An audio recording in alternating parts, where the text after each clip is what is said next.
Hey everybody, welcome to Allison Unfiltered. Oh my gosh, I have an amazing guest today. Her name is Sarah Maneris, and I'm going to let her introduce herself a little bit and tell you a little bit about what she does. But I came across a post of hers on Facebook, and it intrigued me enough to reach out to her because I think this is a really great conversation to have.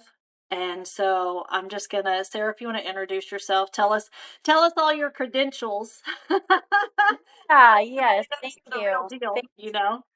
Yeah, thank you for having me here. I'm super excited to be here.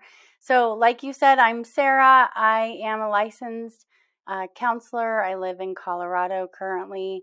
Um, I'm also a life and business coach, and I've written two books. I have a podcast as well called the We Podcast, and a women's community called the We Spot. That's so awesome. You know, it's so interesting to watch us. I'm like, maybe I need to write a book next. Yeah, it's an I mean, amazing experience. yeah, if I could put all of my traumas and everything into, I think that's what I did. Instead of writing the book, I just told the story through the podcast. You know, that's how it kind of started. And then Yeah. as you talk about that stuff, you know, you want to relate to people and you want to have people on that have stories of transformation and stories of recovery and success, right? Mhm. Because not everybody comes out of it successful. Right. So, Yeah. with that being said, I want to touch on just a couple of points on your post that you had written, which really intrigued me. You said you've been noticing a theme lately that you think is important to address, and we are all much more aware of trauma and triggers than ever before, which is great. Awareness is key, and it doesn't stop there.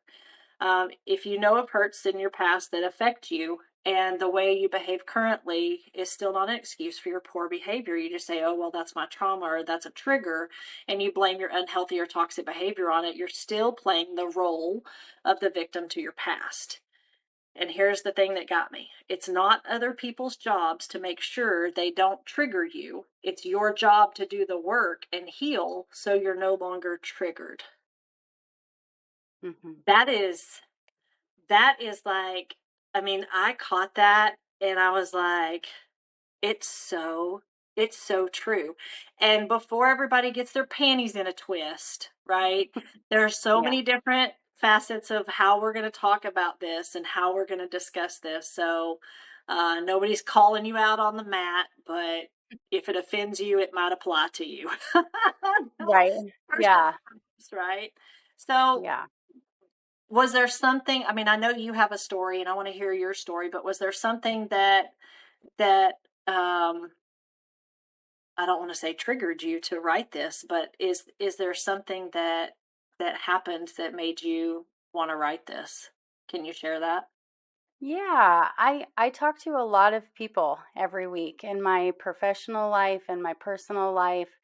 And it's really interesting because a lot of times there are themes, right, that come up um, with with the people that I'm surrounded with that Mm, present themselves over and over again, and this is one of those themes, especially lately, that was showing up a lot in the people that I've been interacting with, and something that I think needs to be spoken to because now everybody has the terminology trauma, right? This is really new within, I mean, the last, I would say, maybe 5 years, maybe sure. even newer than that.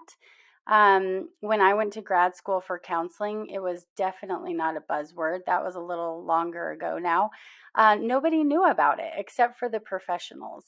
Now, everybody has this knowledge. That's the beautiful thing about all the online platforms. There's a lot of learning and a lot of awareness that people are gathering, which is beautiful and amazing. And there's this flip side of it as well, which is we can find our excuses in those things also. And so when you learn something online, you gather that information, but then a lot of times you don't really know how to apply it. If you're not working with someone to help you through the trauma, or um, almost complete that knowledge, it's easy to get stuck in it. Well, It's that's almost trauma. like people are diagnosing themselves through WebMD. You know what I'm saying? Yeah, Like, oh, well, yeah, that fits. So, and so sometimes we know that knowledge is power, right? But sometimes knowledge is damaging because it's yeah, not the right knowledge, right? You right. go do all this research and you think you're an expert, but Totally. you're not an expert. You haven't been to school for this. You can read books, but those books don't make you an expert. Right. Well, and I recently did a TikTok video that said, don't diagnose yourself based on TikTok or Sure. Instagram Reels, right? Yeah. Like, Yeah. you may Yeah. identify with some of the things you're reading, but there are so many things that can look like each other, like anxiety, ADHD, autism spectrum. Those three things, they have a lot of overlap. Trauma even overlaps in those as well. And so you you really need to be talking with someone who can help tease those apart and really identify what is the actual thing that you are Sure. dealing with. Sure. Yeah. And one of the things that you said in here is, yes, some of us have been dealt a shit sandwich, and it's validating to acknowledge that, but give yourself the love and compassion and use it as fuel to do things differently for yourself. And I say that all the time. Like, I have two choices when I wake up in the morning before my feet hit the floor. I can Hmm. either choose to be a victim of everything that's happened to me and I can let it drag me down, or I can choose to be a survivor and help it mold and shape who I become. Right. Right. And I Totally. understand that that's a mindset. And not everyone has that mindset. Not everyone has the Enneagram number 8 like me, which is just a really strong, and I love those personality quizzes. So I'm so glad you sent that to me. And I love that we're the same too, right? Yeah. Because we're just, I didn't have a choice to not be independent. When I was 16 years old, I didn't have a choice. I mean, like, it was just what it was. Hmm. And eh, I was telling a friend of mine, I was reading this to her today, who is going through something pretty terrible at home, and and this like pissed her off. And I was Yeah. like, she's like, but that's not fair. That's not right. That's not, I'm in the middle of working on something, and my triggers are at home, and like, you can't tell me to just take care of my shit because, like, I'm not there yet. And I'm like, but that's not who Right. this is speaking to. That's not who this post is speaking to, right?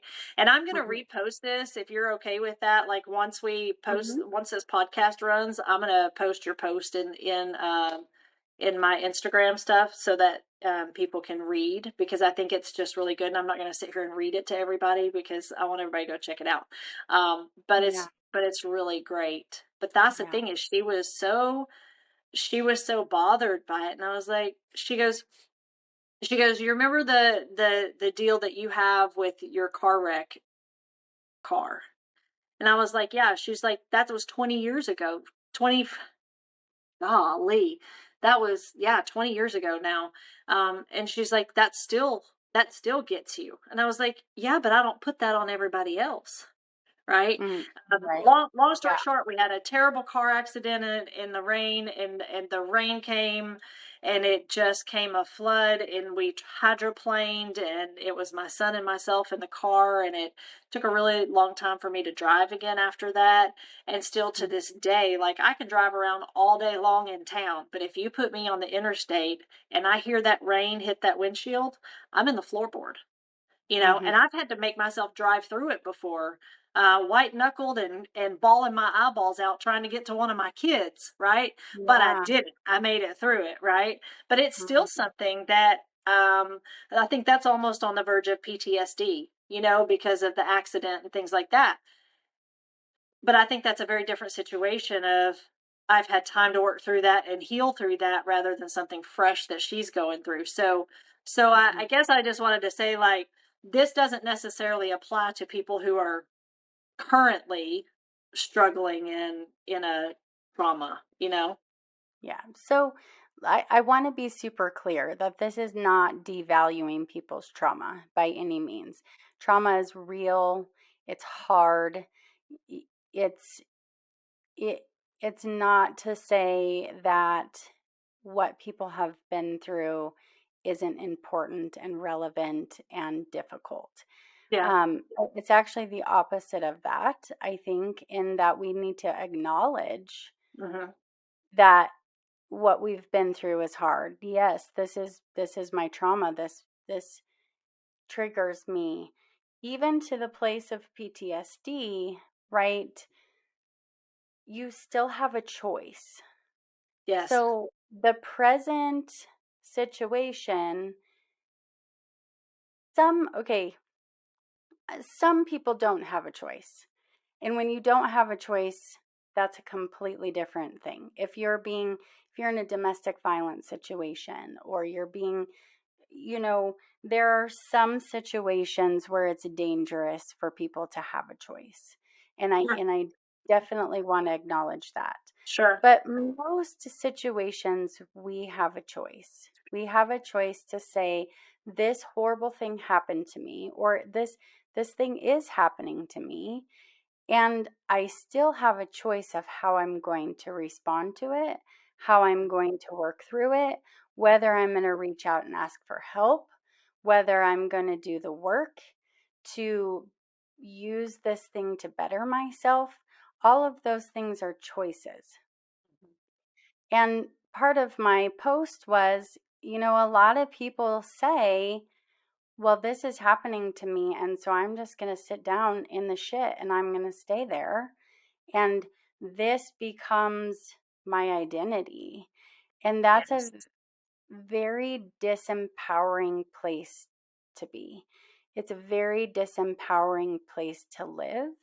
Yes. And as soon as we can realize I do have a choice to stand up and to walk out of the shit, it's so much more empowering, right? It doesn't mean it's Absolutely. easy, and I think I said that in the post. That's Yeah. usually the harder thing to do. It's usually Sure. harder to stand up and say, I'm going to make a different choice. I'm going to get the help I need. I'm going to heal. I'm going to grow. I'm going to make a different choice. That's the harder work. And so if people are triggered by that, maybe they're not ready to do the work. I don't disagree with that statement at all. And I think that it's almost it's the equivalent of our mental health. It is what it is, whether we're going through addiction or whatever we're struggling. I feel like making that choice is no different than choosing to go to rehab. Like you can't help someone get clean that isn't ready, right? You can't help Right. someone get help for whatever they're going through until they're ready to get that help. I think the purpose of this post was, even if it's hard, we can all do hard things, right? Even Yeah. if it's hard, you Mhm. got to do the hard thing. You got to do the work, and you can't let your bad behavior be an excuse of what you've been through, because that Right. projects onto other people. Just like somebody being rude to somebody, or having road rage, or having, like, go deal with your shit, right? Right. Exactly. Go Yes. deal with your shit, and don't be mean to other people, right? Because of it. It Yes. doesn't give you the right, you Right. know? Yes. So, one of the things that you said to me when we were talking last week, you had said, that you feel like you can speak to a lot of this stuff because you became a counselor because of what you went through personally as well. And Mhm. so tell me a little bit about, I want to know about Sarah. I want to know about you and your experience, and, and your struggles. And because the thing is, you're exactly what this podcast is about. You went through the shit. You've made it through it, you work with it, you deal with it every day in here, right? In Mhm. here and here in your heart. You have to fight your heart and your mind every day. And Mhm. I know that just because I do, right? But Yeah. we've still managed to bring ourselves out of it and be successful women, successful business women, successful, women that help lift each other up, that help lift other women up. And I Right. think that is so huge, you know? Yes. Mhm. So I I want to agree. know more about Yeah. Sarah. Tell me. Mm. Yeah. Yeah, well, we all have a story, right? And Mhm. my story uh really starts with early childhood trauma, early childhood sexual abuse. I was raised in a very high control religion, which brought its own traumas for me, I believe. Um, I think growing up being sexually abused, especially in this high control religious environment, really sent me the message you're bad. You'll never be good. um, you're gonna burn in hell, right? Part of my story I tell is 5 years old, being sexually abused, but sitting in the pews, hearing my dad, the preacher, um, preach about how sex before marriage is a horrible sin, and all of these things. Where my little 5-year-old brain, I didn't know. It wasn't my fault. I didn't know, the way that my brain interpreted those messages was I was a horrible, horrible person who um there was no hope for me, essentially. Yeah. And so growing up, I I definitely struggled with self-esteem issues. There was a lot of chaos in the church growing up. Um, it I have a memoir if anybody's interested in reading it. It goes into more detail, but um, it's called Looking In and Finding Out. But Looking as and I finding out. yes, I like that. yeah, thanks, thank you. So as I got older, I really had very low self-esteem. I really believed that my value was in my body and what I could offer men, Mhm. essentially. Mhm. That nobody would want me for me and who I was and the realness of me. So I got really, really good at pretending to be somebody else. I was a good chameleon. I could make myself be anybody somebody wanted me to be, depending on what environment I was in. But I was always forsaking myself, always. And when you do that long enough, uh, that's heavy. It's heavy. And you create this inconsistency between your inner world and your outer world. And that's so hard to reconcile. So I went to college after high school. I started drinking a lot, lots of partying, lots of reckless and wild behavior from me for quite a few years. Um, Oh, I can relate to that.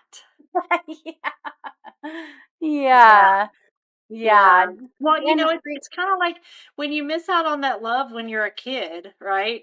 Um, you look for love in all the wrong places. There's this hole, there's this void, and you're trying to fill that void. That's all you're right, trying to do. right, And there's nothing, it that's got to be so difficult from where you are, because for me that void was I didn't have a relationship with God, right? And hmm, then but you're in a different situation where you're raised in this church, and I could imagine you probably didn't really want a relationship with God, right. No, right? right. Eh, At that point, I tried. I actually it's I've been going through stuff lately, and I came across a journal just yesterday that I was writing in back then. And over and over, the theme was, will I ever be enough? Can I ever be enough? I'm trying so hard. I'm trying to be the perfect woman, the perfect everything, and it's still never enough. Yeah. And so I think what I was lacking was my own worthiness and my Yes. own sense of self, my own voice, right? What does that even mean? Because, my parents had loved me the best that they could. They had their own stuff, right? And um All parents have their own stuff, kids. right. Just so you know. Yeah. I mean, y'all It's put true. us up on this pedestal, but we all have our own stuff. Right. Yeah, and so the environment I was raised in was very codependent. I had no uh sense of self whatsoever. I had Understand that. no idea who I was. So I went to college, partied a lot. I got pregnant with my daughter when I was 20. Um I was 20 when and I was pregnant with my son. I celebrated my 21st birthday while I was pregnant. So, oh really? oh Okay. yeah, Wow, oh we've got yeah. some parallels. Yeah. I I love this. This is great. Yeah. So Yeah, it was, I had her a month before I turned 21. oh my gosh. Yeah. Yeah. So for me, that was a turning point because it was like, okay, I don't know what I'm doing with my life. I've got to figure this out for her. And at that point, I didn't realize I did make a huge life switch, but it wasn't for me. It was for her. And so my motivation became all about her, which is another codependent characteristic, right? And I didn't realize that then. So Yeah, I'm I'm glad it happened, sure. but when my life is dependent on her, that's a lot of pressure for her. But so I did decide I ended up she she was born I graduated from college. I had her as a newborn when I graduated from undergrad, and then I decided to go back and get my master's in counseling, and that was life changing for me. I don't know who I would be today without going to school to become a counselor, because in that program I learned how to help people, but I learned how to help myself. I learned Sure.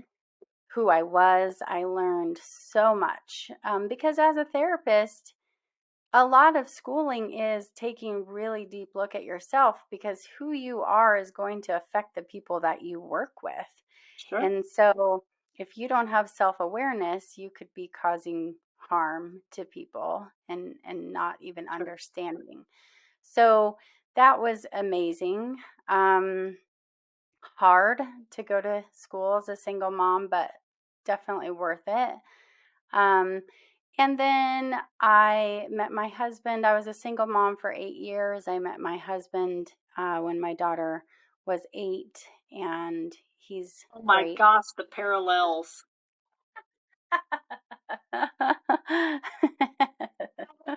Did we live the same life? Like almost from 20 on? Yeah, wow. That's See. amazing. Yeah. Yeah, and so not to say I'd like to say everything was happily ever after that, not necessarily true. Um, I had traumas after that. My mom disappeared for 10 years. My brother died in a car accident. My dad died. There was a lot that went on in my life.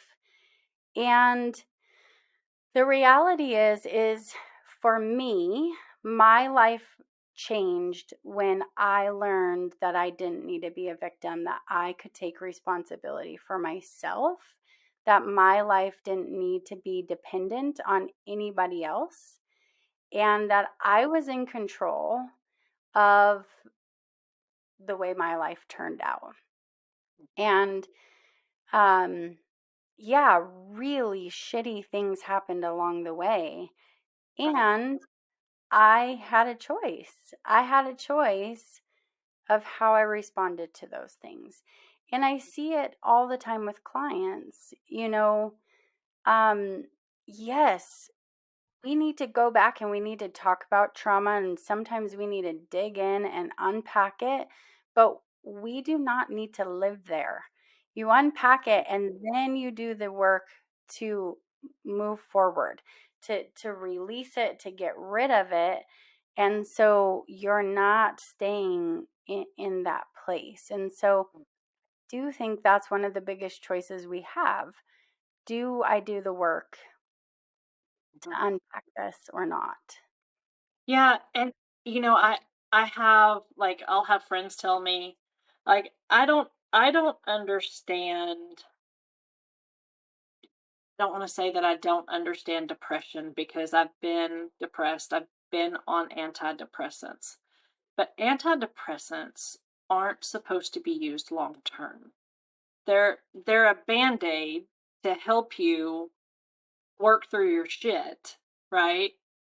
Unpack it and move forward. Now, some people need them long term. Some people have chemical imbalances, and I'm aware of that. But I'm just talking about situational depression, right? What Mhm. what I went through. Like both of my kids' dads were in prison at the same time. I was a single mom. There was no child support. It was hard. I went to my OB's office, and he's like, "So, how are things going?" And I just fell apart in his office, and he's like, "I'm gonna get you something for that." You know what I'm saying? Right. Yeah. But I worked through it, and I got better, and I got off of the medication, right? I mean, that's Mhm. that's the hope. I don't know if we're really meant to be on something forever, right? I mean, some people are, you just have to. But Well, there's but I it's important to differentiate though between clinical depression and situational depression, I agree. right? I Yeah. agree. I Because agree. clinical depression really means there's a chemical missing in someone's brain, Sure. where it's almost like diabetes, right? Insulin is not produced. Right. So you have to have the medication in order for your body to survive, to function optimally. Yes. But that's not the same as somebody who has situational depression, or, things are really hard. It does not, yes, it does not necessarily mean they have a forever imbalance. And there are different diagnoses that will be medicated, that I think people think, well, this is just going to be me forever because I have this diagnosis, and so this is the rest of my life. However, a lot of those are changeable. A lot of those, yeah. And I think that Uh, was the point that was the point that I'm getting at is like there's people that stay that they're it's situational depression, it's not clinical depression, and they stay on the antidepressant as a crutch, right? And then that mhm, antidepressant causes weight gain, it causes a lot of other concerns and issues and things like that. And like I gained 60 pounds in a year on Effexor. mhm, I mhm, mean, that mhm, stuff's it's terrible, right? I gained like 20 pounds on Lexapro in the first month, and I was like, yeah, I can't do this. Then he gave me Effexor, and that was a whole nother shit show, you know? mhm. But I Right. was able to get off of it within a year. But I also know people who will say to me, well, I'm just not as strong as you. And I'm like, bullshit. Uh-huh. You are. There, right. I think, you're talking about the effect of the medical model that we live in, right? Okay. Western medicine. Sure. Western medicine says, here's a pill for everything. Take Yes. this pill. But we also have to remember that that's padding the pockets of drug Big pharma. companies, and yes, and insurance companies, and the Oh, you're doctors having who side get effects to paid. that? Let me give you a pill for the side effects. Right, right. Let's not focus Yeah. on the problem. Let's just fix the side effects, which causes more side effects. And it's pocketing big farm, and it's I don't Mhm. know. It's so frustrating because I'm in a world where we use root and plant based health and wellness supplements, And I have watched so many people come off of ADHD medication. I've watched so many people with their anxiety get better, with, their energy and their mental clarity and focus and their depression and all of the things and their high blood pressure. And it's just like there's a natural way to help people, but I also know that Mhm. doctors aren't trained in those natural ways. They're trained in medicine and they're practicing medicine, right? So it's, hey, let's try this because you're their practice. Right. Well, and they're not going to get a kickback from any of the other things. So, That's of true. course, if they're going to get a kickback from one of the drug companies for prescribing it, then that's what they're going to prescribe. So, Right. I think it's They don't make important. money off of the supplements and stuff, but it's not uh it I don't think it's the same caliber of a kickback. So Well, I just always say it's important for people to find what works for them. Like, we are agreed. not all the same. We are No, very different.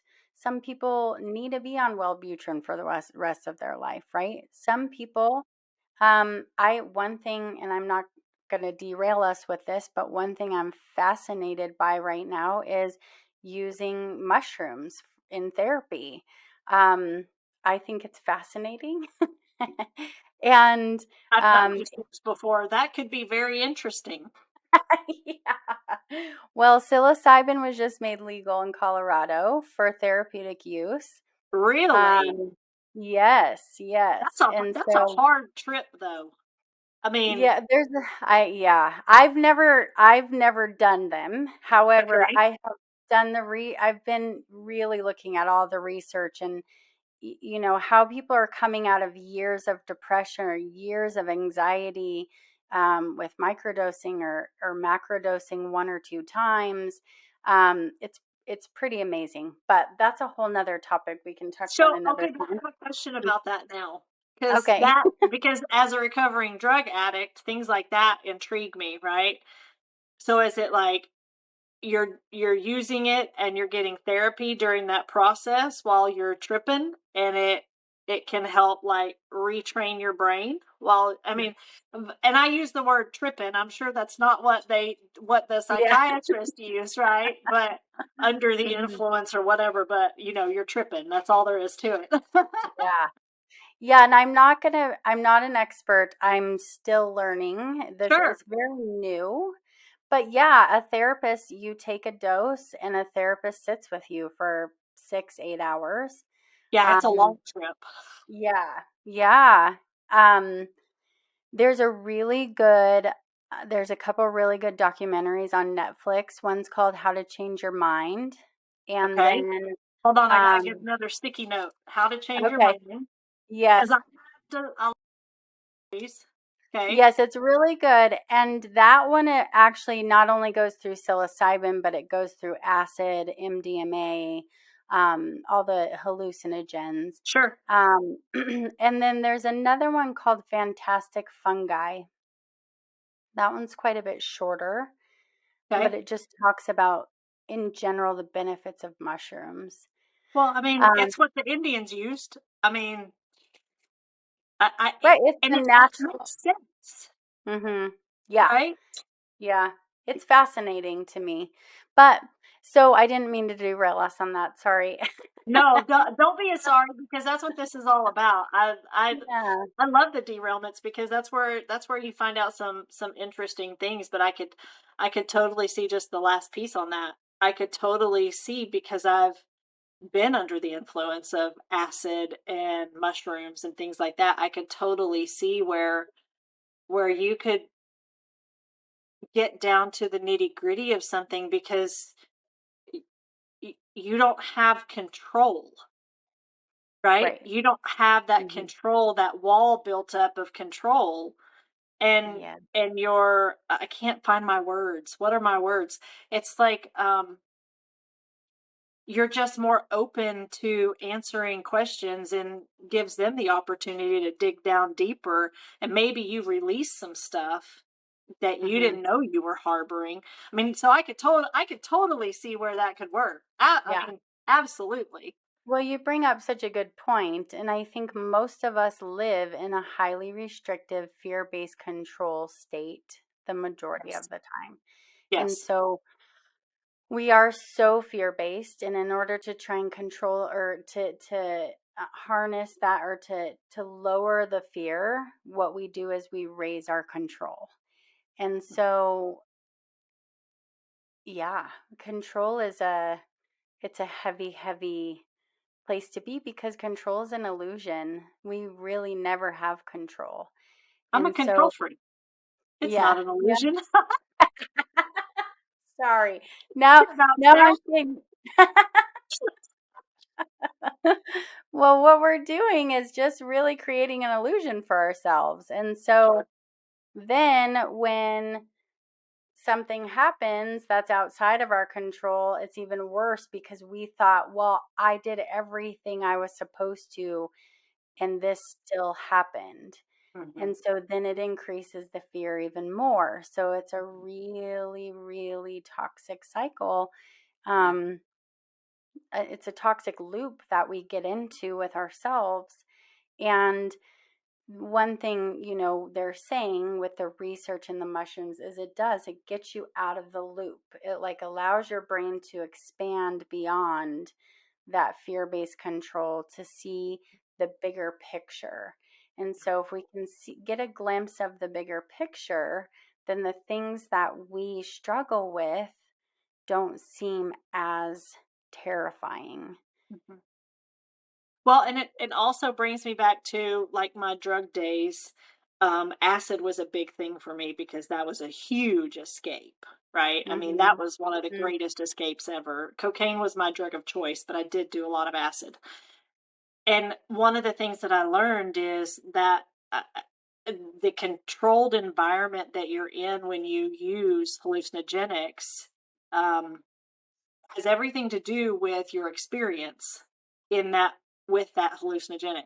So take for instance, this is going to go into like something that's totally we've totally derailed at this point, but it's okay. Um, I remember I wanted to trip with my boyfriend, but he was a stoner and he didn't like to trip. So there was this other guy that was hanging out with us. I was like, he's like, "Oh, I'll trip with you," and I didn't know him, and it was the worst trip of my life Mhm. because he started to hit on me. He started, and I was so in a panic that I ended up getting in a car and driving. Mm. And like going trying to find the apartment complex that my boyfriend was in at the time, and it was like 6 o'clock in the morning, and my eyes are dilated this big, and I'm knocking on people's doors, and I'm like, is my boyfriend here? And they like almost called the police on me, and I mean, and then I've been in situations where it's tripping, and it's all love and beauty and everything, so it just Right.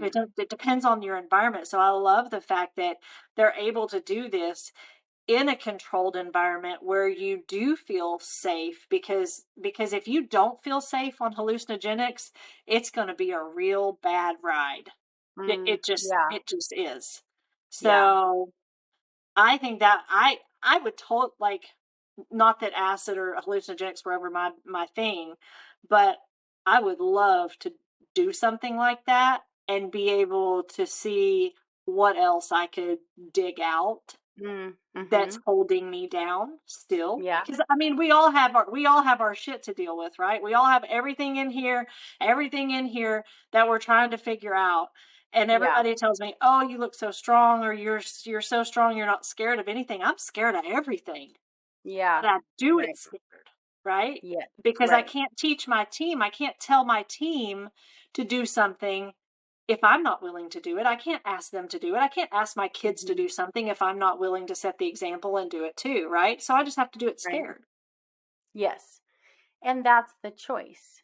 So That's the choice. that is the choice. It all So comes back to choices, Sarah. it does. And Life's all about choices. it's interesting. I'll say this last thing about the mushrooms and then something else, but they are creating retreat centers now, even where you can go and have a retreat focused on getting this deep, deep understanding and knowledge about yourself. So super cool. But Danny would kill me. He'd be like, huh? You're going by yourself. yeah. Oh man. Now, oh, my plan was when I started college, right? And I got pregnant while I was in college, but my plan was to actually be a child psychiatrist. That Mm, was my plan. I wanted to help kids who went through sexual abuse just like I did, just like you did. I wanted to be able to mhm, help kids like us and girls like us and boys like us. You know, my brother went through it too. So, um, yeah, I mean, just that's what I wanted to be when I grew up. I wanted to help people, yeah. and then my life just took a, you know, a different turn. I got pregnant. I didn't go back to college, and there's no psychiatry if you don't go to college. So, you know, Mm, I hmm. just But did what here I you could. are with this beautiful podcast and speaking your truth and, Yeah, being open and vulnerable and helping people. So yeah, you always get back to the same path, right? But sometimes it just looks different yeah. than And I you. do have a servant's heart. Like I do want to help people. I think that if there's if there's one person that gets something out of this that changes something for them, then this 45, 50 minutes with you is worth all of it. You know what I'm Mm-hmm. saying? It's worth putting Right. my vulnerability out there, your vulnerability out there, so it helps someone else. It's the whole purpose of this, right? Right. Is to know that you're Well, not alone. totally. 100%. That's what also helps people have courage to do the work, to make the choice to do the work. And that was a part of my story for a long time was I was hiding and I was miserable, Yeah. absolutely miserable on the inside. I Yeah. looked amazing on the outside, right? I had a thriving counseling practice.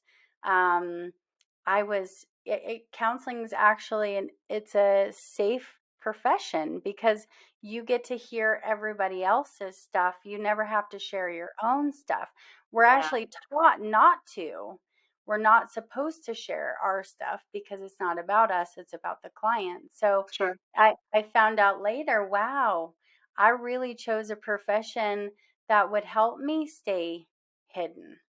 Yeah. And so um and it just got to the place where it was like, you know what? As long as I stay hidden, I can't continue to heal. I can't continue to Sure. move forward. And so Sure. that's really what my memoir is about is putting our shit right out into the light and saying, this is my story. This is what I went through. This is what happened to me.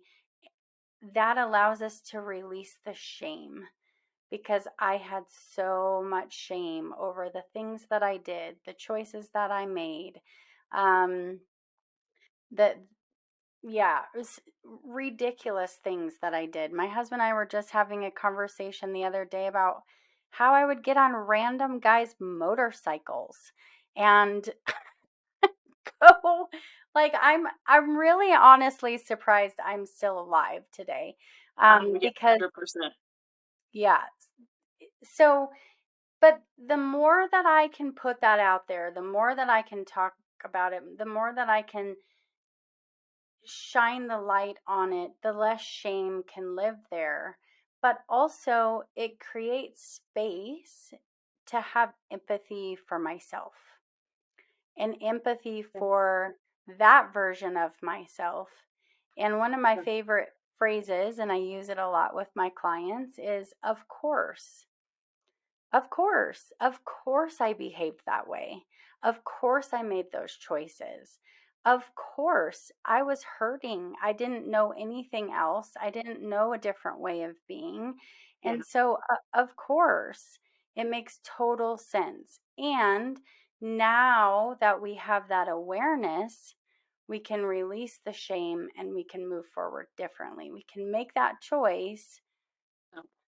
to have the compassion and the empathy and the love for ourselves and that version of ourselves and then move forward differently. And NLP, which is neuro linguistic programming, is kind of a model of coaching, essentially, or looking at humans and their brain and their subconscious mind. And one of the premises of that is, and I think I use this terminology in my post, was being at cause for your life or effect. And so um, we can be at cause or we can be at effect. So when we are at cause, that is more of the victim place to be. Everything happens to me. I don't have control over it. And sometimes we don't have control over the things that happen. I didn't have control over what happened to me at 5 years old. A lot of trauma is things that we don't have control over. But when we can take a look at what is my piece in this story, what is my piece, and how do I want to be in effect in this area of my life, then Yeah. we can move into empowerment in that way. Yeah. Does that mean being in effect, especially if the trauma is current, do you need to set boundaries? Being in effect means, do you need to reach out for help? Right. What is it that would put you in effect in the situation that you're in? Right. Right. And it's so true. Part of the reason that this podcast started is, you know, it's hard to understand people when you don't know where they came from, Right.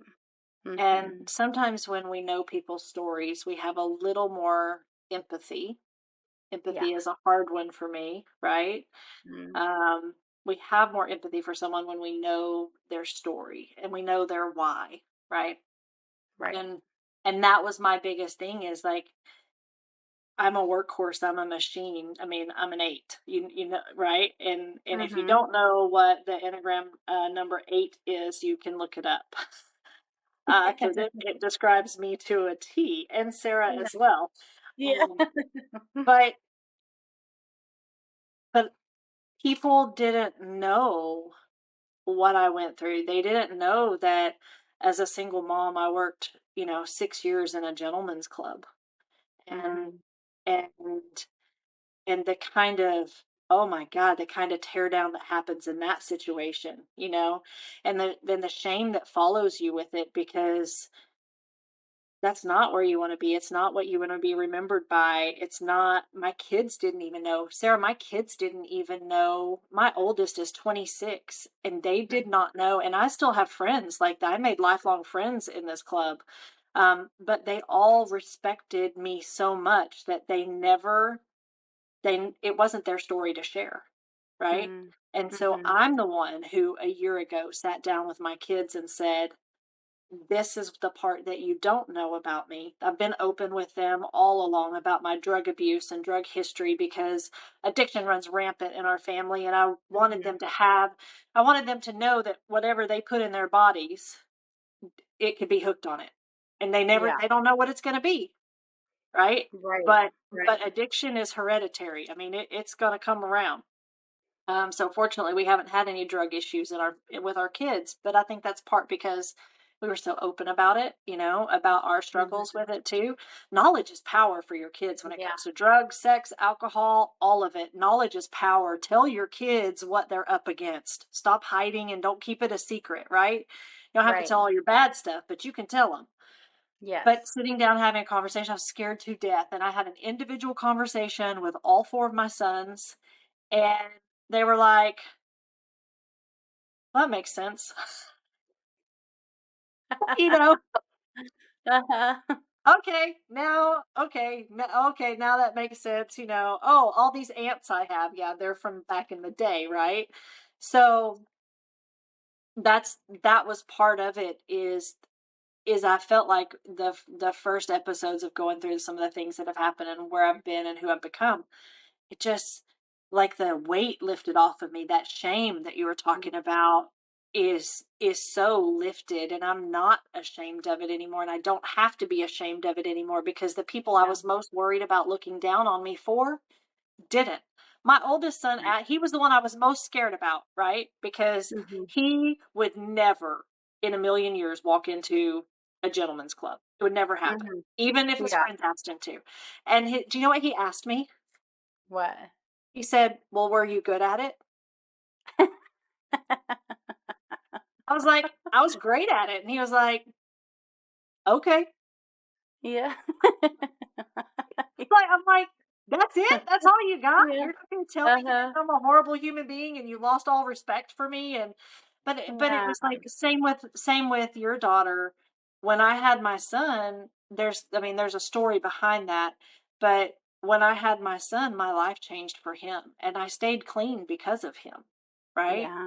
Mm-hmm. And that is a lot to put on a kid. That's a lot to Mm-hmm. put on a kid, but I wouldn't have had it any other way either. Right. Totally. Yeah. And as you learn and as you grow, it's continual. Yes, Right? Like it's layers and layers and layers, and eventually I learned that I needed to do the work and have an amazing life for me, sure, not for everybody around me. sure. And Yeah, I think that's a huge realization too. But I know I talk to people all the time where they're like, well, but this problem, I have anxiety, or I'm a people pleaser, or whatever it is. And it I thought I had it in the bag. I did my work and then it came up again. So that must mean, my work wasn't, I really didn't do a very good job. And then they beat themselves up. The reality is these things are going to, our learning is continual. These yeah. things will come up throughout your entire life. Things that you think you have in the bag, you've worked through, you've healed it. It will come up again. And that doesn't mean that your work was fruitless, right? Right. It just means that you get to have a choice of how quickly you're going to work through that this time. Are you going to go down that road again, or are you going to take a different road? And I think as we grow, it gets faster and faster and faster, where we can see, oh, okay, there's that trigger. There's that stuff that's coming up for me. And I can be hard on myself and go in a downward spiral over it. I can be mean and nasty to other people. Or I can recognize it and say, okay, hello, old friend. um, I don't want to be friends anymore, right? Why are you here? What are you here to tell me? Why are you coming up again? Being curious, gathering information from it, um, and then releasing, saying, "Okay, thank you." Most of our stuff comes up because our unconscious mind thinks that we need to be protected in this Yeah, situation. Most of our stuff is a protective mechanism that our that's how brain your has brain's developed. built. Right, right. If you wanna So, get into the technical stuff of it, our brains are built to protect us. exactly. Yes. Yeah. So, And say, okay, what do I feel like I need to be protected from right now? What's going on with me that this is coming up for me? That's huge. yeah, and just so y'all know, this is, like, straight up live on a podcast of Allison getting counseling.